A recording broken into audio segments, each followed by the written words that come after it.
గుట్కా తినే వాళ్ళు ఉంటే ఆ ప్రేక్షకులే కాదు, అందరూ కూడా తెలుగు వారు అందరూ కూడా తెలుగు తులుక ఏ భేదం లేకుండా ప్రతి ఒక్క వాళ్ళు కూడా గుట్కా తినే వాళ్లకు నేను ఒక మెసేజ్ చెప్తున్నాను.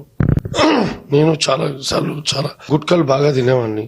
నేను దాదాపుగా రోజుకు 30-40 గుట్కాలు తినేవాడిని. అప్పట్లో కచ్చ గుట్కా తినేవాడిని. పోకలు జరద వేసి చున్నం వేసి పేపర్లో బాగా ఇది చేసుకుంటూ తినేవాడిని ఒకప్పుడు. దాని తర్వాత పాన్ పరాకులు వచ్చి పాన్ మసాలా తినేవాడిని. దాని తర్వాత పాన్లు తినేవాడిని. దాని తర్వాత మాణిక్యంలు తినేవాడిని. ఈ రోజు వరకు మొన్నటి వరకు కూడా రజనీకాంత్ బాబా తినేవాడిని.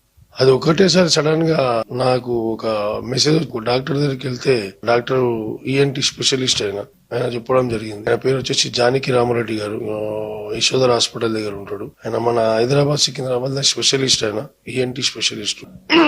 ఇప్పుడు నేను ఇంత మంచిగా మీతో మాట్లాడుతున్నా కారణం ఆయన్ని. ఎందుకంటే నాకు ఒక 3 నెలల కింద అసలు మాట్లాడడం రాలేదు. మాట్లాడడానికి కూడా మీకు నమస్తే చెప్పాలని కూడా ఇట్లా వచ్చింది మాట. ఇప్పుడు నేను ఏం మాట్లాడినా ఇప్పుడు నేను నమస్తే చెప్పినా గుర్తుకొచ్చిందా మీకు?